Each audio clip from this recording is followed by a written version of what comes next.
Good morning friends, welcome to my channel Science at Click, and today's topic is inside the atom. In this lesson we are going to study about structure of atom, of what particles it is made up of.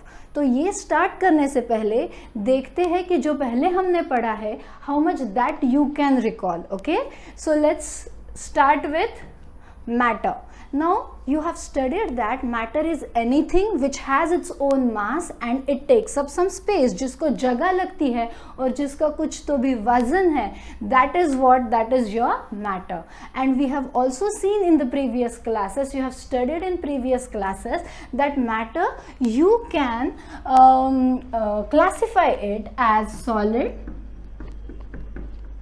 liquid and gases. You also know that there is one more state, that is plasma state of matter.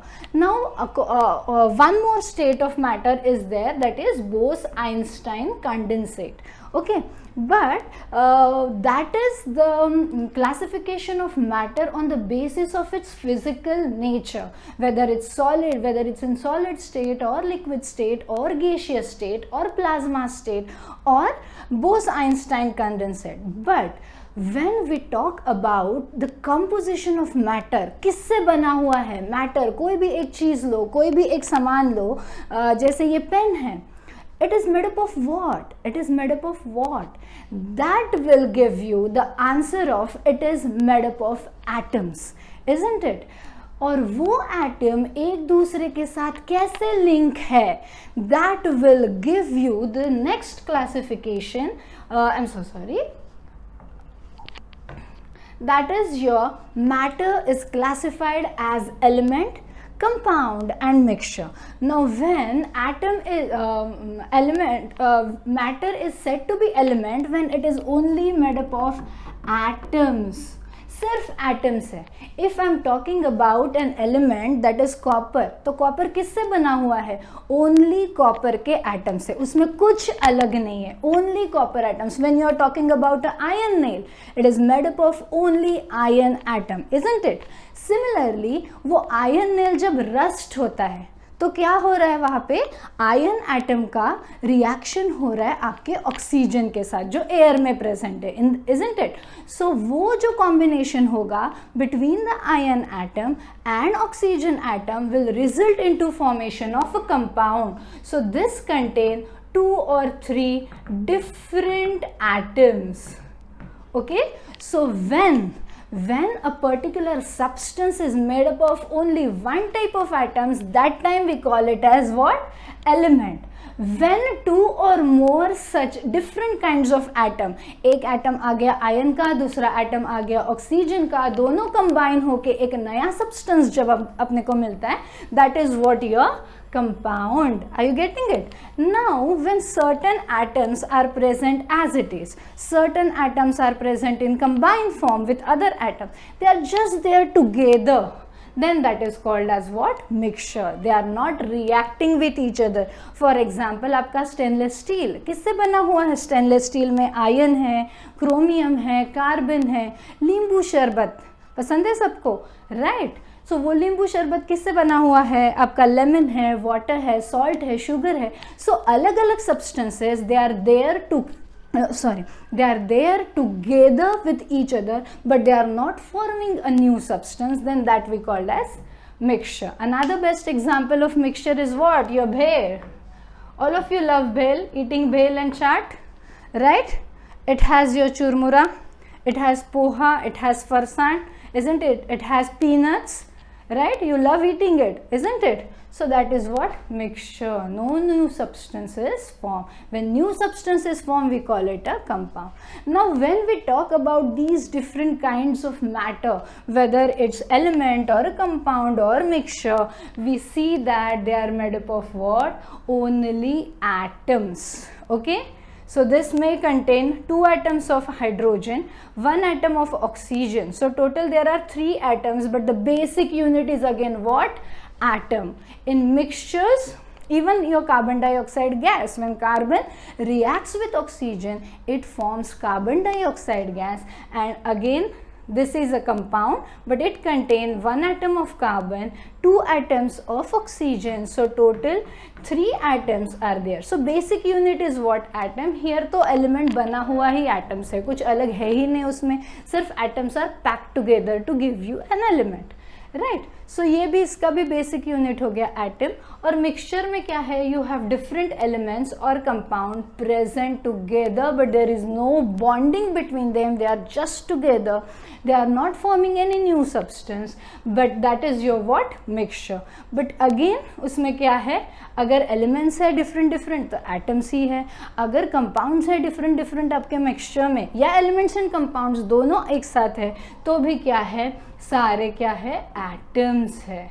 सो भाई ये atom बना किससे है, क्या है ये atom. अगर मैं बोलती हूँ कि copper is different then ion, तो उसके एटम में ऐसा क्या है. मैम आप तो बोल रहे हो कि yes atom is made up, element is made up of only atom, ion भी सिर्फ एटम से बना हुआ है, कॉपर भी सिर्फ एटम से ही बना हुआ है, तो हाउ विल यू डिफरेंशिएट. तो क्या ऐसा है जो अलग है, आयन के एटम में अलग है और कॉपर के एटम में अलग है.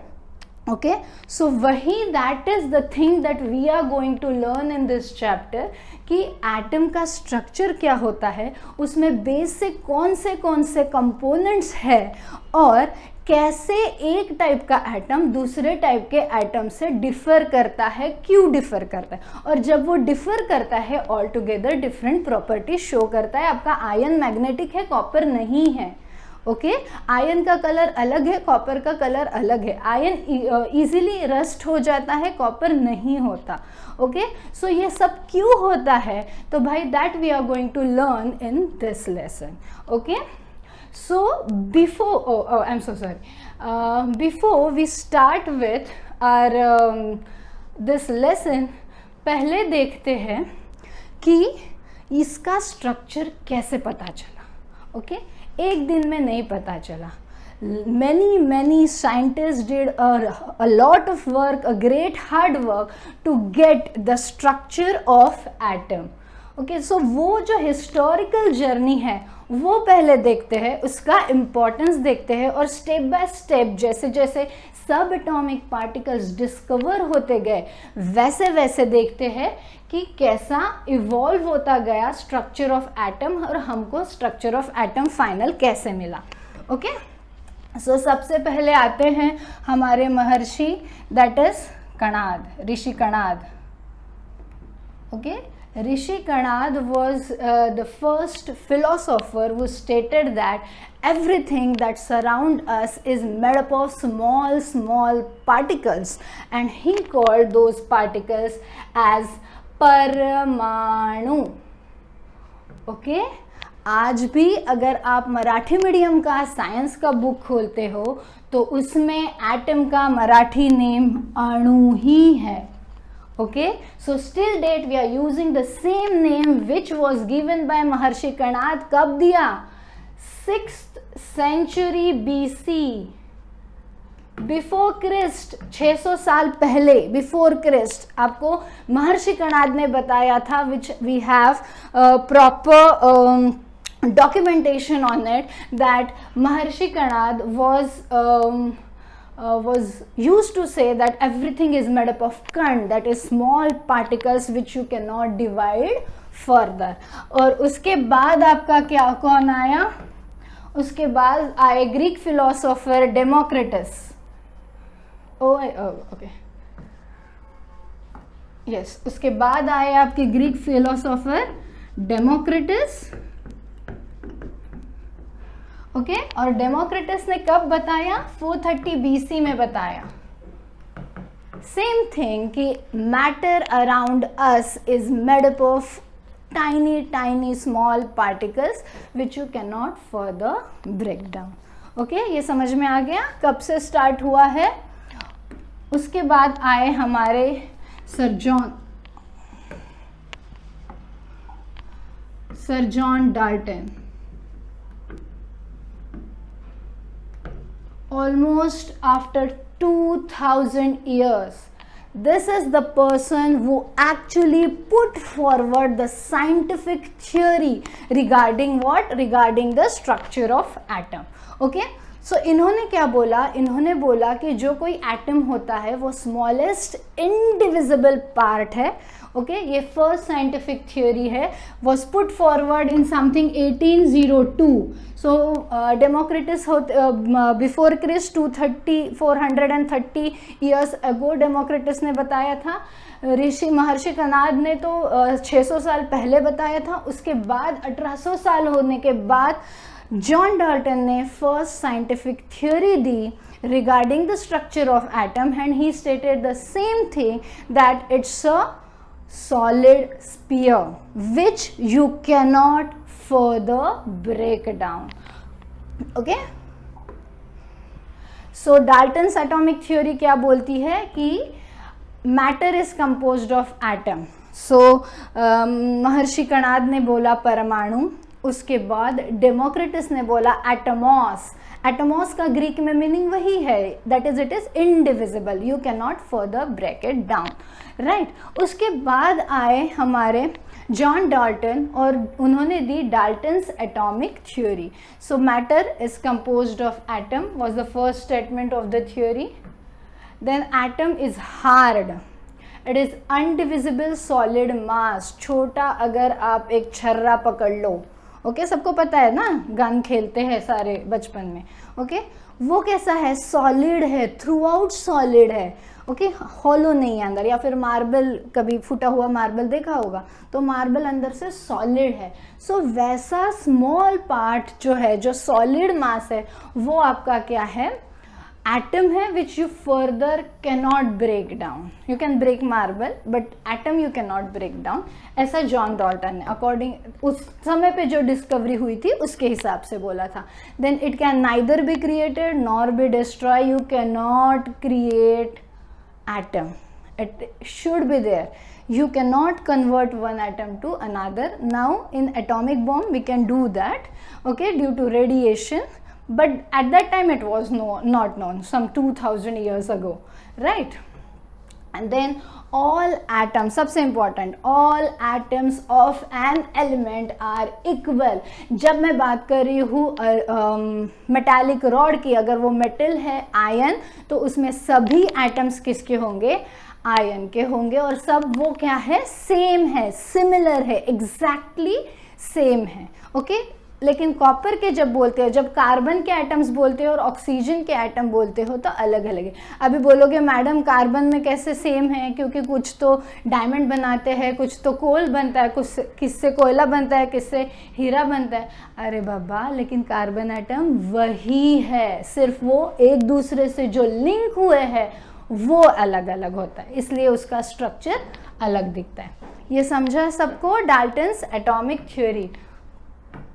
Okay, one more time, one last point, that atoms combine in a fixed ratio when they form molecule, when they form compound, they combine in a fixed ratio. For example, if we talk about water molecule always contain 2 atoms of hydrogen and 1 atom of oxygen to give you H2O. If you talk about another compound of hydrogen and oxygen in which 2 atoms of hydrogen are there and 2 atoms of oxygen are there, that is not water, that is your peroxide, hydrogen peroxide. Okay, are you getting it? If I am talking about carbon dioxide, okay, 1 atom of carbon and 2 atoms of oxygen will give you carbon dioxide. This ratio is always fixed. इस ratio को बिगाड़ दिया, मैंने ये ऐसा लिखा, तो ये कार्बन डाइऑक्साइड नहीं है, ये क्या है आपका कार्बन मोनोऑक्साइड है. ये डेडली पॉइजनस गैस है. ओके, क्यों डेडली पॉइजनस कभी बाद में बताऊंगी जब बायोलॉजी सीखेंगे.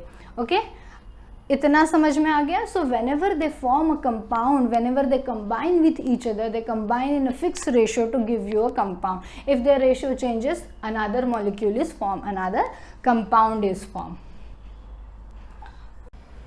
Okay, so the next theory is given by Sir J.J. Thomson, that is Thomson's theory. This theory is given by Sir J.J.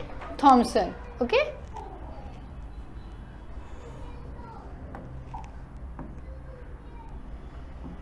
This is the Dalton's atomic theory. We are done with this. Okay, and the next theory is Sir J.J. Thomson's theory.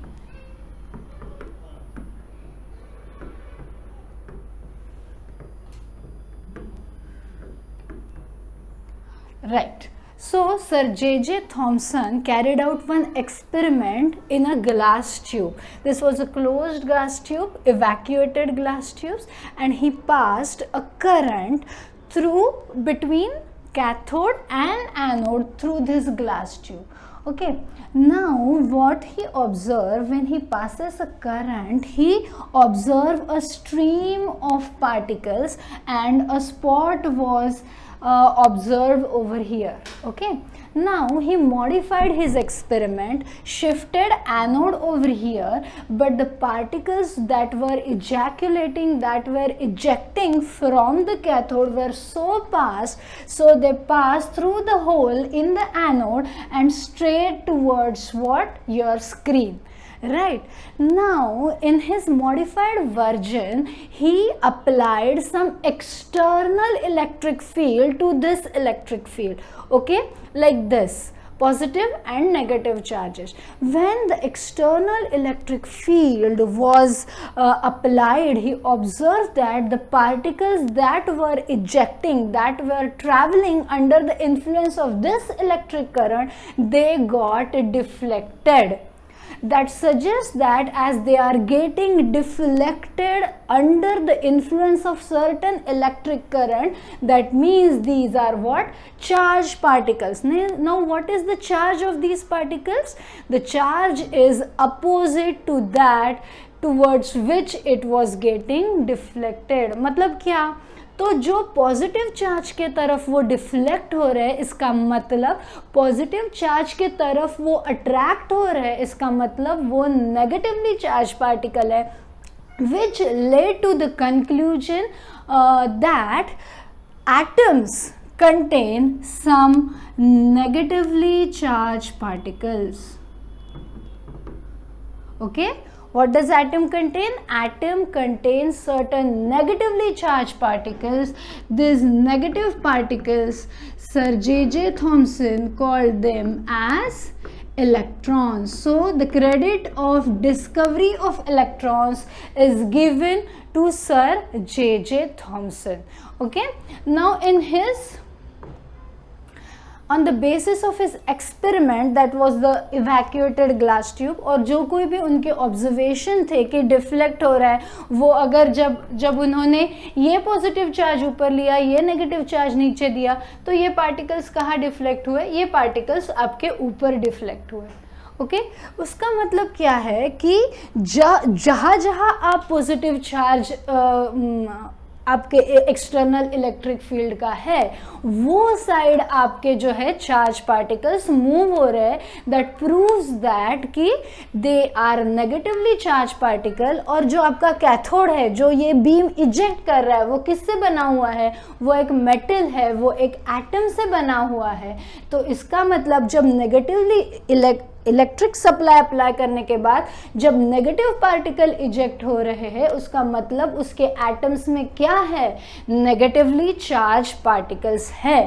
Right, अभी negatively charge particle है, लेकिन ये तो confirm पता है कि atom as a whole is neutral. If atom as a whole is neutral और वो नेगेटिवली चार्ज पार्टिकल इजेक्ट कर रहा है, उसका मतलब ये है कि उसमें पॉजिटिव चार्जेस भी है, isn't it? So that led to theory of Thomson. Sir J.J. Thomson concluded that atom definitely contains some negatively charged particles. और नेगेटिव चार्ज है तो पॉजिटिव चार्ज होगा ही, क्योंकि एटम आपका वोल क्या है? न्यूट्रल है, उस पर कोई चार्ज नहीं है. ओके, और वो एक स्टेबल है, स्टेबल पार्टिकल है. तो दूसरा पॉइंट आ गया आपका कि मास के रिलेटेड. Mass of these particle is very less as compare to mass of atom, क्योंकि जब ये पार्टिकल इजेक्ट हो रहे हैं तो आपका जो एटम है, आपका जो कैथोड है, उसमें कोई डिस्टर्बेंस नहीं आ रहा है, वो ऐसे ही है, हैप्पीली है. इलेक्ट्रॉन इजेक्ट करने से उसको कुछ मेजर फर्क नहीं पड़ रहा है. ओके, वो कोलैप्स नहीं हो रहा है. और क्यों, और उसका मास इजैकुलेटेड, और एक थिंग थी कि दे आर फास्ट मूविंग। जो दुबला पतला इंसान होता है झट से मूव कर लेता है, जो मोटा इंसान है इसको मूवमेंट इतने इजीली नहीं होते। They were fast moving particles also resulted in the conclusion, but this मैं आपको बहुत ये क्रूड बता रही हूँ। There were scientific observation behind these conclusions, they actually measured out the things, okay. But एक फॉर रिमेंबरिंग द थिंग्स कि fast moving particle है, इसका मतलब उसका मास क्या होगा, कम होगा, okay. And as atom is neutral, these negatively charged particles are embedded in uniformly spread positive charge। जैसे मैंने आपको बताया कि एटम एज अ होल क्या है, न्यूट्रल है, और जब वो नेगेटिव पार्टिकल इजेक्ट कर रहा है उसका मतलब उसके पास सब कुछ पॉजिटिव पार्टिकल्स भी होंगे, तभी वो एक दूसरे को नलिफाई करके क्या कर रहे हैं, एटम को आपका न्यूट्रल बना रहे हैं, okay. So later on he named these negatively charged particles as electrons, and hence credit of discovery of electron goes to Sir J.J. Thomson. Okay, so this is the model given, that was the theory, those were the postulates of the theory, these are the postulates of Thomson's, okay, yes, so these are the postulates of Thomson's theory, right? And this is the model given by your Thomson that uniformly spread है positively charge, और ये जो blue colour के negatively charge है ना, embedded है उसमें negatively charged particle जिनका मास negligible है। सब मास कौन कंट्रीब्यूट कर रहा है, एटम का सारा मास जो है एटम का कंट्रीब्यूट कर रहा है पॉजिटिवली चार्ज, और नेगेटिवली चार्ज पार्टिकल सिर्फ चार्ज बैलेंस कर रहे, वेट मतलब मास में उनका कोई भी कंट्रीब्यूशन नहीं है। इतना समझा है आपको, ओके। सो इसको हम लोग ऐसे कंपेयर कर सकते हैं, okay. Take circular slice of a watermelon, जो आपका रेड पार्ट है, ओके, इसको मिनिमाइज कर देंगे, यस। सो अब जो आपका रेड पार्ट है, this is what, this is your positive charge,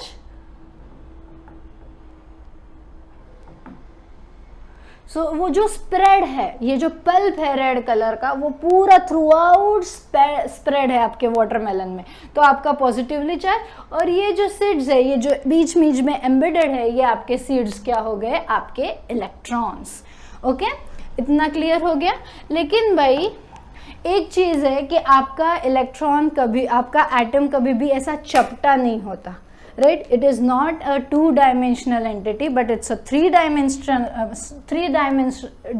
dimensional structure, okay.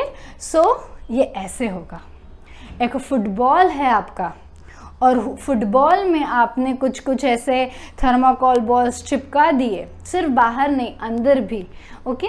So ये आपके पॉजिटिव चार्ज जो थ्रू आउट स्प्रेड है, वो आपका क्या है, जो पिंकिश कलर है, वो थ्रू आउट जो कलर दिख रहा है वो आपका पॉजिटिव चार्ज है, और नेगेटिव चार्ज ये छोटे छोटे जो थर्माकोल बॉल्स की तरह स्ट्रक्चर दिख रहे हैं, those are your negative electrons, okay. तो फिर से हम लोग कंसिडर करेंगे, फिर से हम लोग कंसिडर करेंगे 3 डायमेंशनल स्ट्रक्चर ऑफ वाटरमेलन। तो ये पूरा जो आपका वाटरमेलन है वो आपका एटम है, और कहीं से भी कट कर लो आप, जो रेड पार्ट दिखेगा वो आपका positive charge. We are just comparing it, but sir J Thomson called this structure as a plum pudding model. अभी क्रिसमस में सब लोग हम लोग प्लम केक खाते हैं, राइट? सो ये जो प्लम पुडिंग है, वो जो आपका केक का पोर्शन है, ब्रेड का पोर्शन है, या फिर केक का बेस है, that is your uniformly spread positive charge. और जो ड्राई फ्रूट, रेजिन्स, प्लम के पीसेस डाले हुए हैं, वो सारे आपके क्या है, negatively charge embedded electrons. Got it? So Sir J.J. Thomson called this model as a plum pudding model.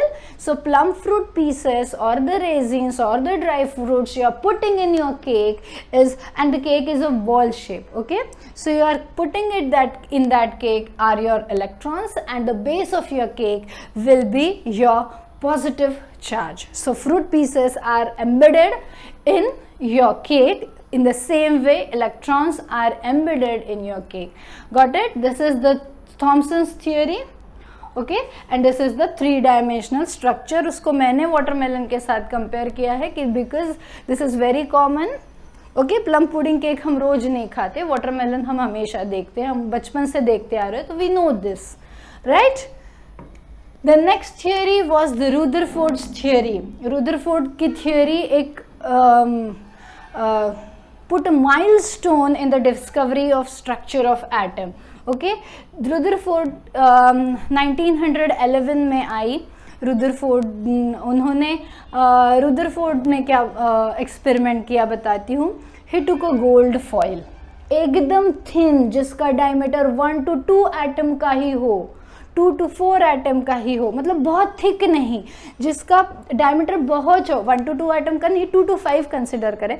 So 2 to 5 atom का ही इतनी पतली उन्होंने गोल्ड फॉइल ली। और जो पहले ये देखा हम लोगों ने थॉमसन्स के एक्सपेरिमेंट में कि जैसे इवैक्यूएटेड ट्यूब जो था, यस ये वाला, तो एक ही जगह स्क्रीन थी, राइट, जो स्ट्रेट जा रहे थे पार्टिकल्स उनको ही हम कैच कर पा रहे थे। तो रुदरफोर्ड ने उन्होंने एक what he did, he in his experiment उन्होंने जो स्क्रीन लिया अपने एक्सपेरिमेंट का, ये पूरा ऐसा सर्क्यूलर रिबन जैसा लिया, राइट, 3 डायमेंशनल स्क्रीन लिया जिस पे कैप्चर हो सके कि जो आपके फॉइल से पास हो रहे हैं रेज वो कहाँ कहाँ जा रहे हैं। Okay, so he took a very thin gold foil. एक यहाँ पे उन्होंने रेडियो एक्टिव सोर्स लिया। Okay, this was a radio active source.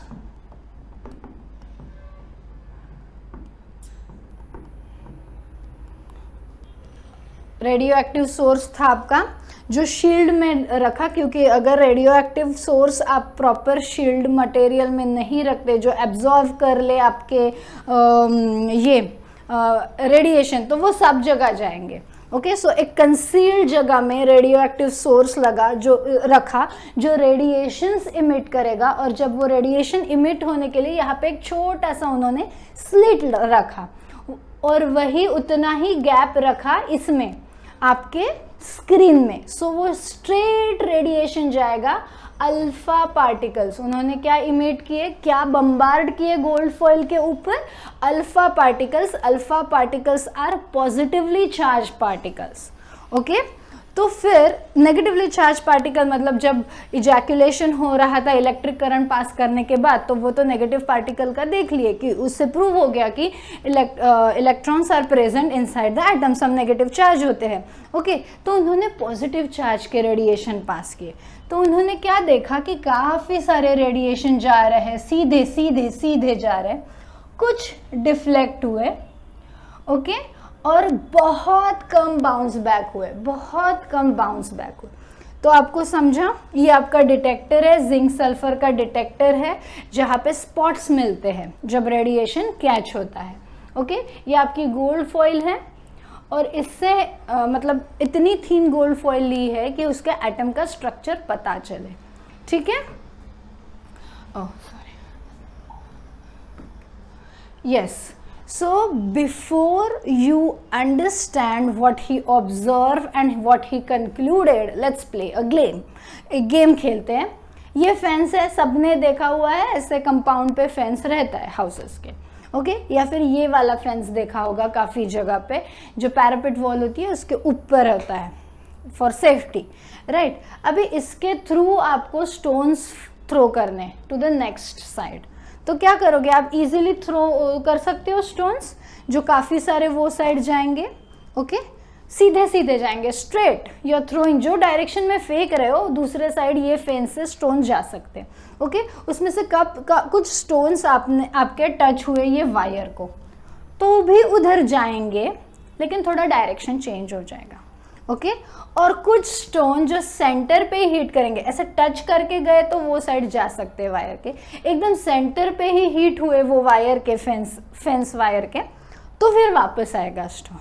Okay, लेकिन I know you are going good at throwing things, so most आपका aim अच्छा है तो easily most of the stone, जिसका एम अच्छा नहीं होगा, इतना बड़ा गैप है इजीली स्टोन वो साइड जा सकता है, कुछ टच होके भी उधर ही जाएंगे, लेकिन there will be very few which will bounce straight on the wire and will come back. Okay, so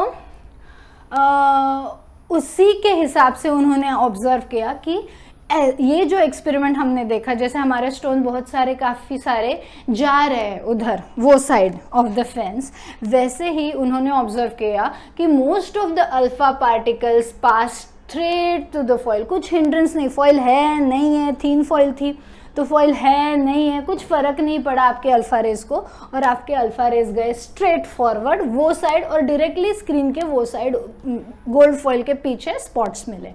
Okay, then some particles got slightly deviated. Most of the particles went straight, some of the particles got deviated. जैसे कुछ कुछ wire को touch होके भी वो side गए, लेकिन थोड़ा सा उनका डायरेक्शन बदल गया, स्ट्रेट नहीं गया जो आपने एम किया था।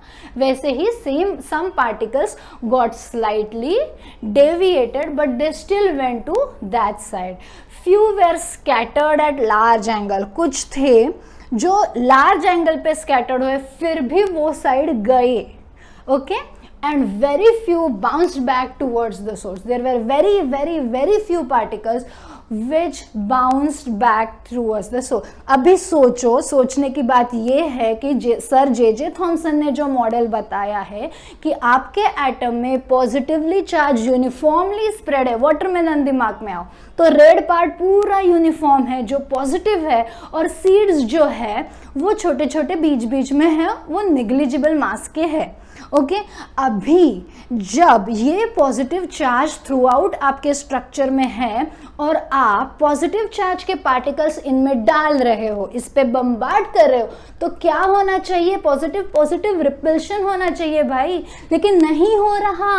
क्यों नहीं हो रहा? क्योंकि नहीं है आपका पॉजिटिवली चार्ज यूनिफॉर्मली स्प्रेड। तो कैसा है ये हमको बताया, ये फिर से एक बार देख लीजिए कि ये जो 3 to 5 डायमीटर का आपका गोल्ड फॉइल था, तो काफ़ी सारे पार्टिकल्स ऐसे स्ट्रेट चले गए। ओके, कुछ थोड़े डिफ्लेक्ट हुए, कुछ थोड़े लार्ज एंगल पे स्कैटर्ड हुए, और बहुत कम बाउंस्ड बैक हुए। ओके, तो आपका यूनिफॉर्मली स्प्रेड ऐसा अगर पॉजिटिव चार्ज होता तो सब के सब अल्फा पार्टिकल्स बैक आने चाहिए ना, बाउंस बैक, रिपल्शन होना चाहिए पॉजिटिव चार्ज में। कोई नहीं हो रहा, सब जा रहे हैं मस्त मजे से, राइट? सब जा रहे हैं, इधर से जा रहा है, कोई इधर से जा रहा है, बहुत कम इधर बाउंस ऑफ हो रहा है। तो क्यों हो रहा है? क्योंकि बहुत सारा खाली जगह है आपके एटम के अंदर। क्या है? बहुत सारा खाली जगह है, तो मस्त चले गए। जैसा फेंस में अपने था, बहुत खाली जगह थी तो स्टोन्स इजीली उधर चले गए। इन द सेम वे आपके एटम में भी ये जो रेड पार्ट दिख रहा है, ये सब खाली जगह है, इसमें से इजीली जा, जो थोड़ा सा ये कंडेंस पार्ट है उसके नियर से गए तो फिर डिफ्लेक्ट हुए, और जो डायरेक्टली वो कंडेंस पार्ट पे गए वो बाउंस्ड बैक हुए। ऑन दीज ऑब्जर्वेशन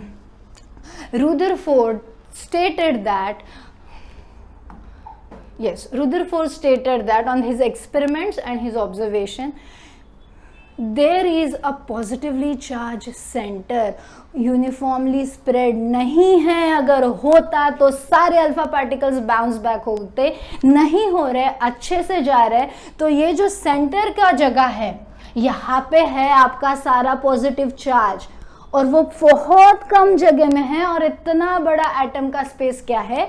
आपका एम्प्टी स्पेस है, राइट? इसीलिए जब ये पार्ट से जा रहे, जब ये पार्ट से जा रहे आपके पार्टिकल्स, स्ट्रेट जाएंगे, थोड़ा न्यूक्लियस को टच करके, मतलब पॉजिटिव चार्ज जहाँ पे कॉन्सेंट्रेटेड है उसको उन्होंने न्यूक्लियस बोला, जब वो वहाँ से टच करके जाएंगे लाइक दिस, तो वो लार्ज एंगल में डेविएट होंगे, स्कैटर्ड होंगे, और जो हेड ऑन हीट करेंगे, जो अल्फा पार्टिकल्स आपके न्यूक्लियस को डायरेक्ट हेड ऑन हीट होंगे, उनको डायरेक्टली रिपल्शन फील होगा, and then they will bounce back. Okay, yes. So there is a positively charged, now this is the Rutherford's theory, there is positively charged center at the atom, positively charge, सारा जो positive charge है वो कहाँ पे concentrated है, at the centre of the atom known as nucleus. Okay, nearly all mass of atom is concentrated, क्योंकि ये तो थॉमसन सर ने भी बता दिया था कि नेगेटिवली चार्ज पार्टिकल्स का मास क्या है, बहुत निग्लिजिबल है. तो जब positive charge at the centre में कॉन्सेंट्रेट हो रहा है तो सारा का सारा मास क्या हो रहा है, आपका सेंटर में कॉन्सेंट्रेट हो रहा है, right. And nearly all mass of atom is concentrated at nucleus. Electrons revolve around the nucleus. Electrons कहाँ है, तो वो अराउंड द न्यूक्लियस रिवॉल्व हो रहे हैं, घूम रहे हैं मस्त. ओके और इनका जो पॉजिटिव और नेगेटिव चार्जेस का अट्रैक्शन है, इसके वजह से वो होल्ड होते हैं एटम में, अदरवाइज घूमते घूमते निकल जाएंगे, ऐसा नहीं होता.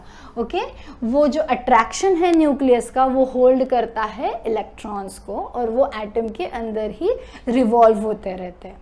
Okay, and the size of nucleus is very small as compared to size of atom. If you can imagine a football field, okay, so consider football field as your atom, size of atom, then the football in that field at the center will give you nucleus. Okay, so this is Rutherford's theory. But एक drawback था, जब कोई भी charge particle revolve होता है around the nucleus दूसरे एक positive charge के तरफ, मतलब अपोजिटली चार्ज पार्टिकल सेंटर में है और उसका अपोजिट चार्ज वाला रिवॉल्व होता है, तो वो अट्रैक्ट होगा ना. जब वो रिवॉल्व हो रहा है उसकी एनर्जी लूज हो रही है, राइट.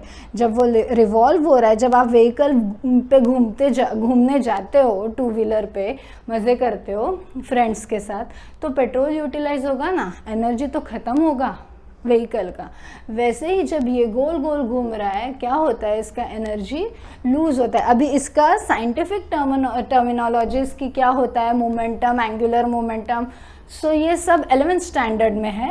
दैट टाइम उसके वीडियो में प्रॉपर एक्सप्लेन करूँगी, अभी आपको नहीं है, राइट. सो इलेक्ट्रॉन रिवॉल्व जब होता है तो उसकी एनर्जी लूज होती है और वो पॉजिटिव चार्ज की तरफ अट्रैक्ट होके वो गिरता है पॉजिटिव चार्ज पे. अगर ऐसा है तो एटम स्टेबल क्यों है, एटम तो स्टेबल है, राइट. तो एटम अगर स्टेबल है तो इसमें कुछ तो भी गड़बड़ी है, जो एक्सप्लेन रुदरफोर्ड नहीं कर पाए और फिर वो एक्सप्लेन किया आपके नील बोर ने. This is the scientist called Niels Bohr.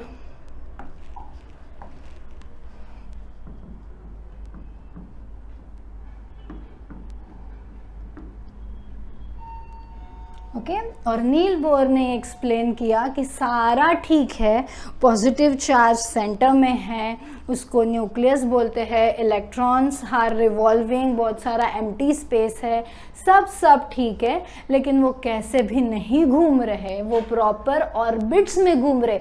उनकी ऑर्बिट की एनर्जी जो है वही इलेक्ट्रॉन की एनर्जी है और वो electrons according to their energy levels they are revolving, जिसके वजह से उनका एनर्जी लॉस नहीं होगा, मोमेंटम चेंज नहीं होगा, एंगुलर मोमेंटम.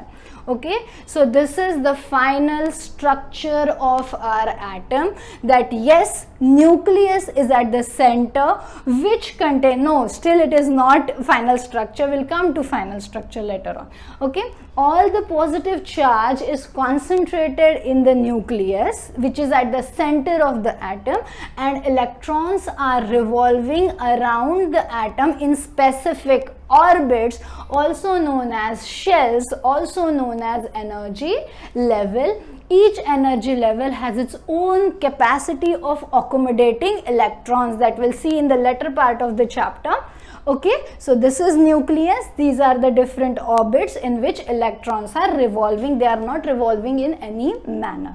इतना समझ में आ गया, नील बोर का फाइनल स्ट्रक्चर समझ में आ गया. फिर इसके बाद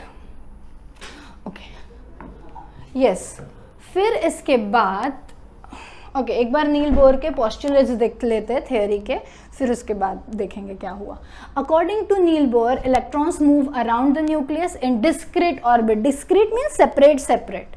ओके, जैसा सोलर सिस्टम में हर एक प्लैनेट का अपना अपना ऑर्बिट है, उसी ऑर्बिट में वो जाता है, घूमने के लिए दूसरे के ऑर्बिट में नहीं जाता, वैसे ही इलेक्ट्रॉन अपने अपने ऑर्बिट में घूमते हैं.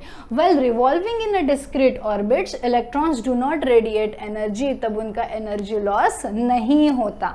Angular movement of electron is integral multiple of the constant. ये भी अभी नहीं है, अपने को 11th स्टैंडर्ड में देखेंगे. I make that video again in a detail manner for higher secondary. For secondary kids this is not as important right now. Okay, so ये छोड़ दो. सिर्फ एनर्जी लूज नहीं होती, then electron could jump between these orbits but could not freely spiral inward और outward. Okay, so बीच वाली जो दो ऑर्बिट की स्पेस है उसमें घूमेंगे नहीं, but when they gain energy, when you heat something, when you supply electric current to something, what will happen? The electron will gain extra energy, so they can move upward in upper energy level, and they, after some time they'll want to go home. No, you go here and there with your friends, but कुछ देर बाद तो घर की याद आएगी ना, तो वैसे ही they want to go to, because that is the stable state, so they'll come back to their place, and जब वो वापस आएंगे तो एनर्जी रेडिएट करेंगे. ओके, गिव आउट करेंगे. Okay, so they can jump between the orbits. Okay, but वो दो orbit के बीच में का जो स्पेस है उसमें वो रिवॉल्व नहीं होंगे. एंड इलेक्ट्रॉन एब्जॉर्ब्स और emit energy during the transition. जब ऊपर जाना है तो एनर्जी एक्स्ट्रा लगेगी ना, तो एब्जॉर्व करके ऊपर जंप करेंगे, जब वापस जंप करना है तो एनर्जी रिलीज कर देंगे. This is given by Sir, this is given by Niels Bohr. Okay. Now discovery of neutron. James Chadwick करके साइंटिस्ट थे, उन्होंने आई am so sorry, James Chadwick करके साइंटिस्ट थे, उन्होंने 1932 में एक और सब एटॉमिक पार्टिकल डिस्कवर किया जिसका नाम उन्होंने रखा neutron. Why neutron? Because it is neutral, it is neither positive like protons, neither negative like electrons, but it is neutral. और उसकी जगह क्या है? It is present inside the nucleus between the proton. क्योंकि ये दिमाग में नहीं आया कि इतने बड़े एटम में, इतने से साइज में अगर आपका न्यूक्लियस है और उसमें सब पॉजिटिव चार्ज भर भर के है, तो पॉजिटिव चार्ज में रिपल्शन नहीं होगा. कैसे रहेंगे अकोमोडेट इतने छोटे जगह में? तो उनको स्टेबिलिटी देने का काम कौन करता है? आपका न्यूट्रॉन. उनका मास प्रोटॉन के तरह ही होता है, हेवी होता है, इलेक्ट्रॉन के तरह छोटे मास वाले नहीं हैं, लेकिन ये क्या है? न्यूट्रल है, इन पे कोई भी चार्ज नहीं है. It has, neutron has mass equal to proton and no charge, hence the name is neutron. Okay, it is present inside the nucleus. It is present inside the nucleus along with the proton, also contributes to the mass of the atom. Okay, अच्छा खासा मास है, proton के equally मास है इनका. Okay, and exception is hydrogen atom. Only the exception, all other atoms have neutrons in their nucleus, only the exception of hydrogen atom. Hydrogen atom के nucleus में एक proton है, उसके अराउंड एक इलेक्ट्रॉन आपका क्या कर रहा है? घूम रहा है. Okay, so only exception is hydrogen atom which do not have any neutron in its nucleus. All other बाकी सब एलिमेंट के एटम्स में क्या है? आपके न्यूट्रॉन है. ओके, तो ये है आपका फाइनल स्ट्रक्चर. ओके, ये है आपका न्यूक्लियस. ये कार्बन एटम बोला है, कार्बन एटम का ये दिया है मैंने डायग्राम. ये आपका न्यूक्लियस है. न्यूक्लियस के अंदर क्या है? आएंगे 6 प्रोटॉन्स आएंगे और 6 न्यूट्रॉन्स आएंगे, और जितने प्रोटॉन्स होते हैं उतने ही इलेक्ट्रॉन होते हैं, क्योंकि जितना पॉजिटिव चार्ज है एटम में उतना ही नेगेटिव चार्ज होगा, which will make atom as a whole neutral. Are you getting this? Atom as a whole is neutral, neutrons थोड़े कम ज़्यादा हो सकते हैं, कभी 6 प्रोटॉन्स के साथ 7 न्यूट्रॉन भी हो सकते हैं. That will give you another isotope, isotope भी देखेंगे later part of the video. पर अभी इतना याद रखो कि प्रोटॉन और इलेक्ट्रॉन का नंबर हमेशा हमेशा इक्वल होता है, तभी आपका एटम क्या होगा, न्यूट्रल होगा. ओके जब ये नंबर सेम नहीं है तब क्या फॉर्म होता है, एटम से आयन फॉर्म होता है. Okay those ions are either positively charge और नेगेटिवली चार्ज. वो कैसे फॉर्म होते हैं, कब फॉर्म होते हैं, क्या ज़रूरत है, वो देखेंगे केमिकल रिएक्शंस वाले लेसन में या फिर वैलेंसी वाले टॉपिक में देखेंगे. Okay so this is your nucleus which contains protons along with the neutrons.